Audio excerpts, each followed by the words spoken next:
Antes de começar o vídeo, eu gostaria de dizer que o novo episódio já saiu. Os tempos estão na descrição para você pular caso já tenha assistido o anterior, ou então você pode assistir do começo caso não tenha assistido. O episódio novo tá destacado como novo na descrição. Aproveite o vídeo porque esse anime tá épico demais. O episódio começa com Tomoshibi Arajin, o nosso protagonista, falando sozinho. O hobby dele é tocar música, e foi aí que alguém chamou ele pra almoçar, e do nada cortou pra um templo, e tinha uns caras lá dentro desse templo enchendo a cara na bebida. Os caras tão mamados, tão na ressaca. Do nada alguma coisa no templo começou a se mexer e existe uma lenda de uma pessoa Honki que foi selada. E assim que os caras ouviram a voz da entidade, todo mundo saiu correndo a milhão. Então é explicado que uma pessoa Honki é quem encontra um coração inabalável. Na Eras do Samurai, tinha quem abandonava a espada e tirava o capacete e transformava o seu próprio corpo em uma arma. Essa pessoa se dedicava a alcançar o ápice do poder. E eles ficaram conhecidos como pessoas Honki, pessoas com um poder inimaginável. Depois disso apareceu um grandalhão delinquente que ia sair na mão com o Matakara. O nome do cara já é Matakara e até parece que eu ia ter coragem de peitar. E essa é uma briga entre a gangue Minato Kai e a Sigma Squad. Esse é o primeiro dia de aula do Arajin e o professor tá explicando como funciona essa escola pra ele. Essa escola é dominada por gangues, mas parece que o Arajin não tá nem aí pra nada. Ele só quer saber se tem alguma gata na sala dele. Chegando na sala tava cheio de membros de gangue, tudo tatuado, cheio de armas. A sala de aula é um caos total, cheio de pichação e bagunça. Parece que tá todo mundo aí fazendo um supletivo. Do nada, o Arajin avistou uma gatinha na sala dele e o coração dele já foi a milhão.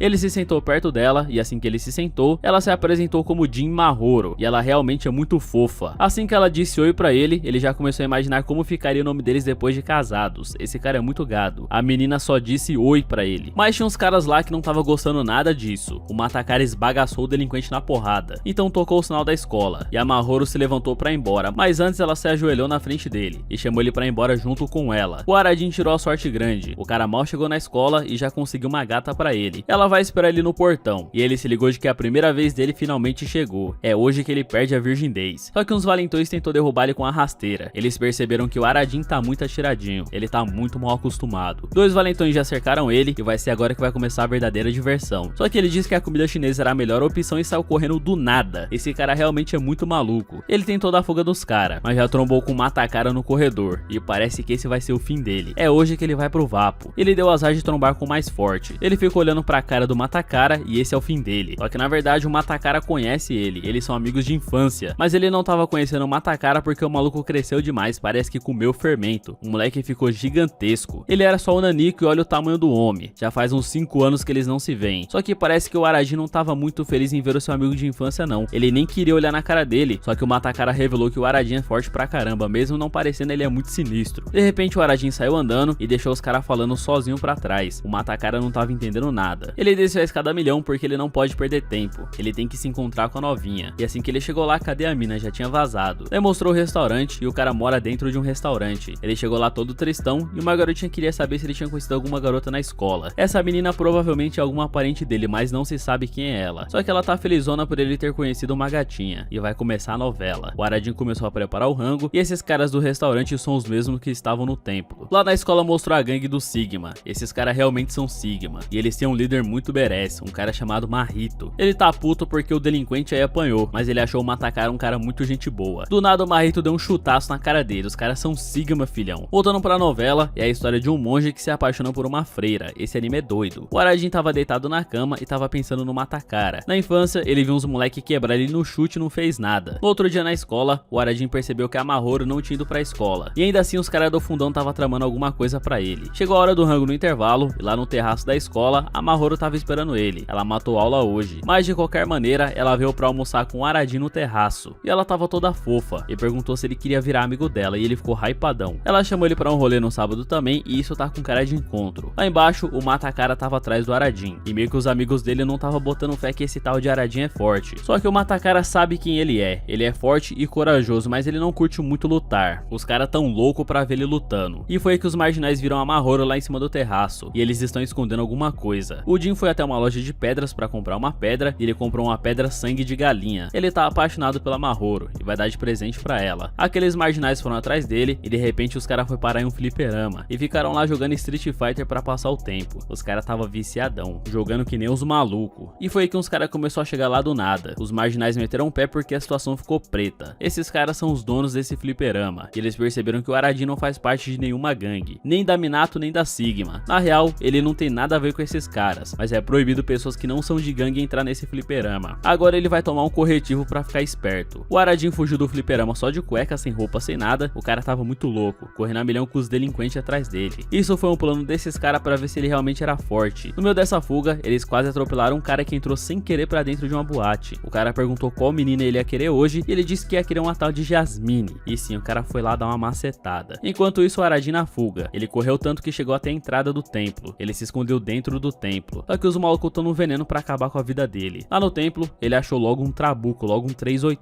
Ele já apontou a arma pra galera, só que todo mundo acha que é de brinquedo. Quando os caras se aproximaram dele, ele deu só o pipoco. Uma bala começou a ricochetear pela parede e voltou com tudo na cabeça dele. Ele desmaiou e acordou tempo depois. O projétil que saiu da arma ficou cravado na cabeça dele. Começou a sair uma fumaça do projétil e do nada, um furacão começou a aparecer dentro do templo. Esse furacão se transformou em um gênio da lâmpada do nada. Isso daí é um Jin, um gênio. Ele vai conceder um desejo pro Aradin. Quando o gênio olhou pro Aradin, ele percebeu que ele é muito fraquinho. Ele se arrependeu de ter aparecido pro Aradin. E os gênios são as próprias pessoas Honk, as pessoas que conseguiram muito poder. E agora ele vai conceder um desejo, riqueza, honra, poder. Ele pode desejar o que quiser. Foi que ele desejou em perder o cabaço. Mas calma lá, né? O gênio quer que ele pense um pouco mais. Enquanto isso, o gênio vai se fundir com ele. E assim que ele saiu do templo, o gênio ficou seguindo ele no meio da rua. Só que ninguém enxergava o gênio, só ele. Lá no QG da gangue Minato, os caras estavam zoando o Aradin, achando que ele é patético e fraco. Mas o Matacara sabe que ele não gosta muito de se envolver em briga. Em casa, o gênio tava vendo o jornal e percebeu que o mundo tava perdido. Ninguém leva a vida a sério mais. E o Aradin acha que tem um amigo imaginário agora. Ele começou a esculpir o nome da Mahoro em um pedaço de pedra pra dar de presente pra ela. Ele poderia escrever um papel, mas ele quer fazer do jeito mais difícil, dando uma pedra de amor eterno. Ele tá apaixonado. Mas o gênio não tá entendendo nada. Depois disso, ele se arrumou e ficou todo bonitão, todo descolado. Hoje ele vai se encontrar com a Mahoro. Ele vai ao encontro de verdade. Ele vazou de lá com vergonha e chegando no local combinado, ele mandou o gênio ficar quieto e não atrapalhar os planos. Ela chegou toda linda e fofa, e ela já tinha percebido que ele tava falando sozinho. Eles deram um rolezão no parque e até tomaram uma casquinha de sorvete. E o gênio tá mandando ele partir pra cima. O comportamento do Aradin hoje tá muito esquisito. O jeito que ela chupa um sorvete é fenomenal, e ela tá muito feliz. Feliz pelo Aradin ter vindo pra escola dela. Essa menina é muito suspeita. O gênio mandou ele partir pra cima, e agora era a hora. Foi que ele tirou força literalmente do brioco, e assim que ele ia se declarar pra ela, bateu uma dor de barriga e ele começou a passar mal. Ele saiu de lá louco pra soltar um Kages. E sim, ele foi no banheiro liberar o Pelé. Depois voltou pra falar com ela de novo. Eu não confio muito nessa garota, ela tem um comportamento muito esquisito. Ele até entregou a pedra pra ela. Ela achou essa pedra uma parada muito nada a ver. É uma pedra de amor eterno. E assim que ele ia se declarar pra ela, apareceu uma galera andando de kart pelo parque. E em direção a ele tava indo o líder e o vice-líder da Sigma Squad. Eles chegaram lá pra espancar o Aradin na base do soco. Esse cara é o Jin Mahito. Já percebeu que todo mundo tem Jin no sobrenome, né? Ele ia meter o pé com a Mahoro e foi que a Mahoro perguntou se ele lutaria por ela. Na verdade, a Mahoro é a irmãzinha do líder da Sigma Squad, irmã do Mahito. E tudo isso foi planejado por esses delinquentes que só queriam ver o Aradin lutando. Será que ele volta vivo? Eu duvido muito. O Matacara foi correndo pra tentar salvar ele, enquanto isso ele tava tomando uma surra, era só o chute na cara. Ele percebeu que o Mahito realmente ia matar ele de verdade. Vários chutes na costela, uma surra de 10 ele levou sozinho. E a Mahoro tava feliz, parece que ela fez isso só pra chamar a atenção do irmão. Esse moleque aí é a vítima 35, ou seja, o Mahito já mandou 34 pessoas pra vala. Foi que o gênio percebeu que seria um desperdício se fundir com um cara como ele, e decidiu meter o pé. Mas no último momento, o Aradin começou a se levantar, e quando ele ia tomar o golpe final, o gênio perguntou qual que era o verdadeiro desejo dele. O Aradin já se levantou e desejou que queria perder o cabaço. O cara já liberou o Ki, e o gênio ativou o Bushigiri. O Aradin tancou o golpe do Mahito como se não fosse nada. Ele se levantou e deu um soco no bucho do Mahito que mandou ele lá pra casa do chapéu. O cara saiu catando um cavaco que nem bosta. No episódio 2, o Matacara tava correndo pra salvar o Aradin. Mas quando ele chegou lá, ele viu o Aradin descendo um socaço no Mahito que fez ele sair voando que nem um pedaço de bosta. Pra ele, isso daí é uma pessoa Honk, um cara que evoluiu e se tornou um ser divino. Mas que papo era esse de perder o cabaço, hein? O certo era ele pedir pra ser o mais forte. Enquanto isso, o Mahito tava caído no chão só o presunto, mas ele se levantou muito nervosão, empolgadaço, e deu um chute no Aradin que mandou ele pra dentro do esgoto. O Matacara saiu correndo e pulou no esgoto pra salvar o Aradin. Enquanto isso, a polícia tava chegando, os cana. E o Mahito tava só com um vergão no estômago. Tava a marca do punho do Aradin cravada no abdômen dele. E agora ele quer trazer o Aradin pra Sigma. Depois disso, mostrou o passado do Matacara. Ele apanhou pra uns delinquentes e o Aradin acordou desse pesadelo. Ele não tá muito lembrado do que aconteceu não, mas ele lembra da Mahoro. A Mahoro foi pra casa. E ele acha que não foi uma boa ideia ter batido no irmão dela. Depois disso, um trombadinha da Minato se encontrou com um trombadinha da Sigma. E o Aradin percebeu que o Matacara tá morando na casa dos pais dele. Um homão desse tamanho não conseguiu a casa própria. própria. E ele tem um presente que o Arajin deu pra ele quando eles eram crianças. Mas o Arajin não tá nem aí, ele só colocou a roupa dele e deu no pé. E uma cena um tanto quanto suspeita. Quem vê de fora pensa que é outra coisa. O Mata-Cara acha que o Arajin não quer falar com ele porque ele é fraco. E assim que ele meteu o pé, o gênio da lâmpada queria voltar lá pra sair no braço com o Mata-Cara. Mas o Arajin não gosta muito desse papo de lutar. E mais uma vez, aquele velho na porta da boate acabou entrando sem querer. E hoje ele vai querer a Jasmine de novo. Ele não consegue tirar ela da cabeça de jeito nenhum. O gênio então saiu puxando o Arajin pra uma enrascada, porque o gênio na real tá querendo sair na mão com alguém. Mas ele não consegue fazer isso sem o Arajin. Um cara da Minato tocou na bala da cabeça dele e conseguiu ver o gênio. Ele saiu vazado de lá porque ele achou que era um fantasma. Lá no restaurante chinês que o Arajin mora, ele tava tomando um banho. E ele sentiu um poder imenso vindo do corpo dele. O gênio passou o poder pra ele, e esse gênio é uma pessoa Honk, o homem que chegou mais perto de atingir o ápice do poder. Essa cena deles tomando um banho também é um tanto quanto suspeita, mas o gênio quer na verdade é se fundir com eles, e eles vão se tornar um só. Lá no QG da Sigma, a irmãzinha do Mahito queria saber se ele tava bem, ele não tá nem aí pra ela. E chegou uns caras lá também pra trocar uma ideia com o Mahito. Ele deu Magic Kebab pros caras comer, e esse cara veio com as informações privilegiadas. A Minato tá querendo contratar o Arajin, e o Mahito vai contratar o Arajin e o Mata-Cara junto. Eles são casca grossa demais. Foi aí que o Arajin chegou lá no QG da Sigma pra trocar uma ideia com o Mahito. Tinha um monte de cara querendo sair na mão com ele, mas tava todo mundo com medo. Quando ele deu um gritão, todo mundo correu. Mas o Mahito veio correr na milhão atrás dele, enquanto ele tava dando fuga. Nisso daí o membro da Minato foi avisar pro Mata-Cara que o Arajin tá com um encosto sinistro. Só porque ele viu o gênio, ele acha que é um encosto. E o plano deles é chamar o Arajin pra gangue da Minato. Só que ninguém quer o Arajin na gangue, mas o Mata-Cara sentiu que o Arajin tava com a força de uma pessoa Honk. Lá na escola, o Mata-Cara trombou com o Mahito andando em um camelo de brinquedo no corredor da escola. Ele avisou que vai chamar o Arajin pra Sigma. Na sala de aula, todo mundo aprontando e ninguém estudando como sempre. Eles estavam estudando sobre Musashi Miyamoto e Sasaki Kojiro. Foi aí que o Arajin percebeu que a Mahoru não veio pra escola. Ele ainda tá caidinho por ela, mas quem atraiu ele pra uma armadilha foi ela mesmo. Ela tava no terraço da escola almoçando e o Arajin chegou lá pra trocar uma ideia com ela, mas ela não tá nem aí pra ele. Ele se desculpou por ter socado o irmão dela, só que ela prometeu que se ele tocar no irmão dela de novo, ele vai morrer. Ela pegou a pedra do amor que ele deu de presente pra ela e jogou no chão. Na real, ela não tá nem aí pro Arajin, ela só gosta do irmão. Ela foi atrás do irmão dela pra eles ir embora juntos e ele tava bem de boa puxando um ronco. E assim que ela ia acordar ele, ela tomou só um socão no queixo pra ficar esperta. A pedra ficou quebrada e o Arajin ficou todo abalado, coitado. Foi que o Mata-Cara começou a escrever uma carta pro irmão dele. Ele tá feliz pelo Arajin estar na mesma escola que ele. Ele quer voltar a treinar com o Arajin pra virar uma pessoa Honk. Esse sempre foi o sonho deles no passado. No outro dia, mais um dia de aula, e o gênio da lâmpada só queria lutar. Ele vive pra lutar, mas ele precisa do Arajin pra isso. O Mata-Cara já chamou o Arajin pra fazer parte da gangue Minato, só que a galera da Sigma chegou na escola pra tretar, e já começou com um dando cabeçada no outro. O Mata-Cara já foi peitar o vice-líder da Sigma, e parece que agora o chicote vai estralar. Alguém vai sair degolado nessa luta. Eles foram pra fora da escola pra se pegarem na porrada, o Mata-Cara já deu uma aquecida, e o gênio tá louco pra entrar nessa porradaria também. O Arajin tá querendo fugir e abandonar o seu próprio amigo, mas ele tá com uma puta dor de barriga. O Mata-Cara começou a sair na porrada com o vice-líder da Sigma, e o vice-líder tinha uns bons reflexos pra desviar de todos os golpes. Ele não conseguiu acertar nada. Enquanto isso, o Arajin no banheiro. Voltando pro combate, a trocação tava insana, tava sinistra demais. O Mata-Cara deu um chute na cabeça do vice-líder, mas o vice-líder deu uma rasteira nele, mas ele conseguiu dar uma chave de braço no vice-líder. No fim, um deu uma cabeçada na cabeça do outro, e assim que o Arajin voltou, o vice-líder foi o primeiro a capotar. A vitória é do Mata-Cara da gangue Minato. Só que o Mata-Cara também sentiu a porrada, e assim que ele ia cair, o Arajin segurou ele. No fim ele ficou bem, mas a cabeça dele ficou toda arregaçada, toda arrebentada. E o Arajin achou o Mata-Cara forte. Ele meteu o pé de lá, mas o Mata-Cara quer que ele entre pra gangue Minato. Eles querem voltar a ser pessoas Honk. Esse era o sonho deles de criança. Depois eles acabaram indo até o QG da gangue Minato pra conversar com o líder. E o próprio líder é muito forte. O Arajin já se levantou e chamou o líder pra sair na mão com ele. Tudo que o Arajin quer é provar que é forte, mas sem bater no Mahito pra poder conquistar a irmãzinha dele. A luta vai começar. O Arajin já entrou no modo Bushigiri e o sonho dele ainda é perder o cabaço. Ele já deu um socaço no estômago do líder que jogou ele na parede. E todo mundo percebeu que o Arajin realmente é forte. Ele não tá pra brincadeira não. E ele é especial. Ele tem a força de uma pessoa Honk. E isso é porque ele nem se fundiu com o gênio ainda. O líder caminhou em direção a ele e deu um golpe nele que jogou ele pra fora do dojo. Só que depois disso ele ficou só com um vergão na barriga. O líder tá apaixonado pelo Arajin. Ele quer o Arajin na gangue agora. Outro dia, o Arajin ainda tava todo arregaçado e mais uma vez o Mahito foi atrás dele. Ele quer que o Arajin entre pra gangue do Sigma. E assim que ele viu a irmãzinha dele implorando pra ele entrar na Sigma, já era. O coração do menino foi perfurado. E o Mata-Cara chegou bem na hora que o Arajin tinha acabado de entrar pra Sigma. Deu muito ruim. Com isso, o episódio acaba e semana que vem tem mais. Esse anime tá bom demais e se você curtiu o vídeo, não esquece de fortalecer com like. E também não esquece de se inscrever se não tiver inscrito, fechou? Então é isso, meu parceiro. O vídeo fica por aqui. Falou e e até a próxima.